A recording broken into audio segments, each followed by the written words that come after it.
More, I want to bring in MRY founder and CEO Matt Britton. Matt is a branding expert. He has very high hopes for the Apple Watch come the holidays. Good to see you. I do. Good to see you. You think this is going to be the product to have? I do. I think unlike a phone that's buried in people's pockets, the watch is going to be on everybody's wrists. The first time that you see somebody call an Uber car by tapping on their wrist or pay for a Starbucks coffee by showing their wrist, I think it's going to be irresistible to the American public, and I think it's going to catch on like wildfire come the holiday season. Well, I mean, look, let's remember what happened with Google Glass. We were all up in arms. We thought, oh, this is so great, Google Glass. That sort of fell flat. I think the form factor of glasses for people who don't normally need to wear glasses, and actually the user experience of the Google Glass was not intuitive to the consumer at all. The first time I tried it on, and I'm pretty tech savvy, I couldn't figure it out.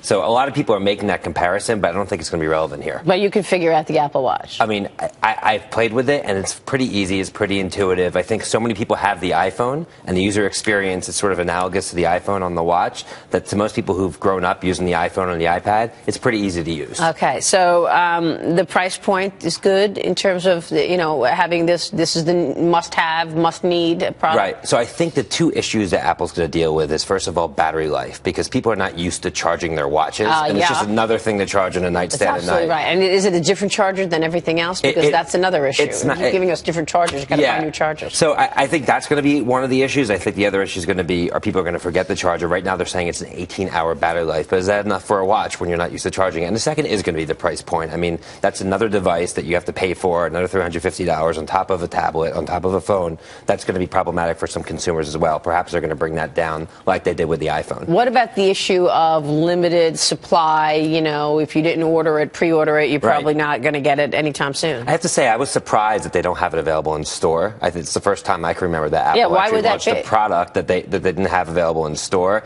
I don't think it's going to have long-term consequences to the success of the product, but that was a little bit surprising to me for sure. Yeah, I mean, that obviously has to cut into sales and expectations for sales. It does, but I think this is their first edition of the watch, so I think for them to throttle out the sales, for them to actually continue to release new versions of the software going up to the big holiday sales season, I think that's the plan here, is that they're going to release it and throttle the release up until the holiday season, and I think it will be a massive hit. All right, so this is going to be the product this holiday? That's my prediction. Yeah, that's funny. Okay, so are we going to see sort of copycats behind it, more wearables like this? There's been a lot of wearables that have actually failed or have not had commercial success in the marketplace already. Pebble was one that was a product that raised nearly $10 million or over $10 million on Kickstarter, which was funded by the crowd. Samsung came out with a wearables device, but I think this is going to be the one that really defines what wearables means to the consumer. Your thoughts on the advertising campaign? That it's beautiful. Yeah, beautiful. I mean, it's all about use cases. It's for the consumer. They're saying, oh, the Apple Watch is cool. It's an Apple product. I'll put it on my wrist,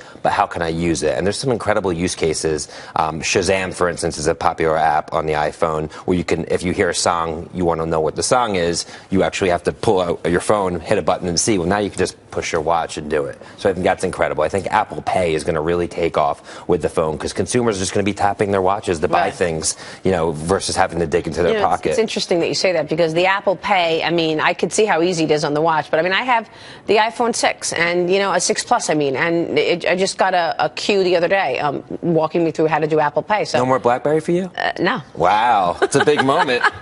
Exactly. But so why wouldn't people just use their phone? I mean, why do I need the watch? I mean, that's just saying, why wouldn't they use cash instead of using the phone? I mean, it's that much easier. People are moving so quickly. The millennial generation moves at light speed. Anything that can knock a few seconds out of their ability to communicate or transact, they're going to use. And it has a kind of a James Bond effect to just do this and pay. So I think it's really going to be interesting. It's going to be a status symbol moving forward. And we continue to hear that's the buzz, according to Joe. Absolutely. Down there. You wrote Youth Nation. Yep. Building Remarkable Brands in a Youth-Driven Culture. Yes. The book is by Wiley, and it is out now. It is out now, yes. Congratulations on that. Thank you very much. I appreciate it. Is there a certain culture or sort of desire on the part of young, like millennials? Yeah. This is what you're talking about in terms of the strength of the Apple Watch. It is. I mean, I think what Youth Nation's about is how in the 60s and 70s, youth culture used to be counterculture. Young people had to fight to have their voices heard against big government and big business. And fast forward to today, young people aren't really not on the fringe anymore.